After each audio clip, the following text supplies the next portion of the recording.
Yo, what's up, man? Jay Thrash talking with Power Baby.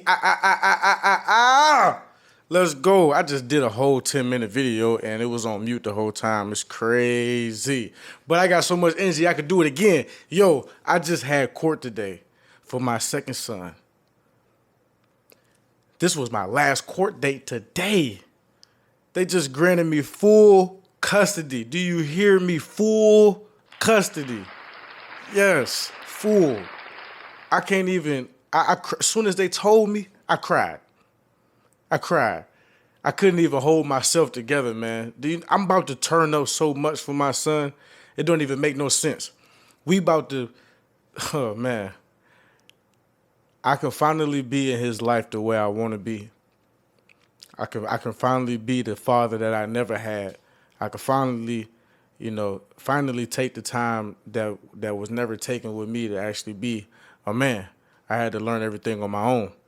I had to learn how to get life. I just had to learn everything. So for me to even be in this, I'm choked up on my words. I'm sorry, y'all. For me to even be in this position, coming from where I come from, some of y'all know, but I've been homeless. I've been down and out, down in the dumps. Homeless, literally, outside, sleeping in park benches, sleeping sideways in a slide in the wintertime. No cap. Almost had to get my fingertips cut off because I lost circulation because it's so cold outside. No gloves. Coming from there and now being here, where a judge can grant me custody of my son because she deemed how I'm living and where I'm living as his best option. You understand how that feels? And I know there's so many guys that are in the same situation trying to get their kids. Stay strong, man. The one piece of advice I could really give is staying consistent. The shout out to the caseworkers, the overseer of the case. They amazing women. I can't. There's not even enough I can say about them. But when they met me, they saw how consistent I was. They saw how passionate I was about him coming to stay with me. They respected that right out the gate. Right out the gate. And now fast forward to this, I'm listening to the caseworker say nothing but good things about me when the lady on the phone, was another lady on the phone who asked, it's like the final review. She says, why should Dion live with his dad? And she gave the best explanation. It made me tear up on the phone. I hope they couldn't see me on that Zoom call, but y'all just don't understand. Like, this has been a long process, y'all. A long process. It's almost been 2 years. 2 years. But we finally made it. I ain't even tripping. After all the court dates, I had to go back and forth from Ohio, from North Carolina back to Ohio where my son was living. It's been crazy, man. All the flights, all the drives, all the money spent don't even matter. I had to keep the mindset that everything was going to pay off. There were certain times where I just, I didn't want to give up, but I definitely was getting discouraged. And I shout out to all my family who, kept me on the right track. My mom, I seen a different side of my mom that I never seen before. And it's beautiful to see how she there. That's his Gigi. It's beautiful to see my mom flourish into grandma. She ain't gonna like that.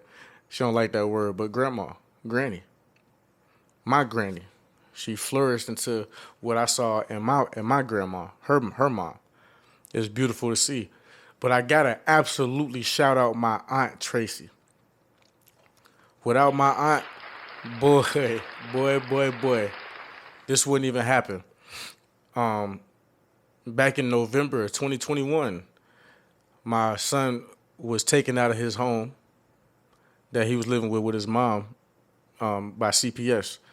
They got a call, and he was living in conditions that no kids should have to live in. You know what I'm saying? He was just here with me that whole summer before I had to take him back, and within maybe a month of me taking him back, everything just went to hell. I get a call saying that my son is with CPS or about to be taken with CPS. If we could find, I need to find somebody who can immediately take my son right now, who's akin to me. My aunt, man, she's like my aunt is an angel sent from heaven, like a literal angel. When I didn't have nothing, when I was growing up, in my little younger years, you know what I'm saying? I'm almost 30 now. So like all of my 20s, like most of my 20s, my early 20s, my aunt just did so much for me, man. Even after I graduated high school, I graduated at 17, going on 18. I moved with my aunt the same day I graduated. And from then, I had to figure out life. But one person that was always with me throughout me figuring out this life and never turned her back on me and never, you know, didn't answer, never not answer my call was my aunt. She did everything in her power to get me on the right track, and she always believed that I would be. And now I'm here. So I had to call my aunt, Tracy, because this wouldn't even happen if she didn't answer the phone like how she always done did my whole life and take my son in with open arms. Auntie, they about to take Dion and Child Protective Services. I don't know what's going on. They talking about this, and that. Where he living at is crazy. I just seen a video. I saw a video of how my son was living, and it broke my heart. It broke my heart. No kid should have to live like how I seen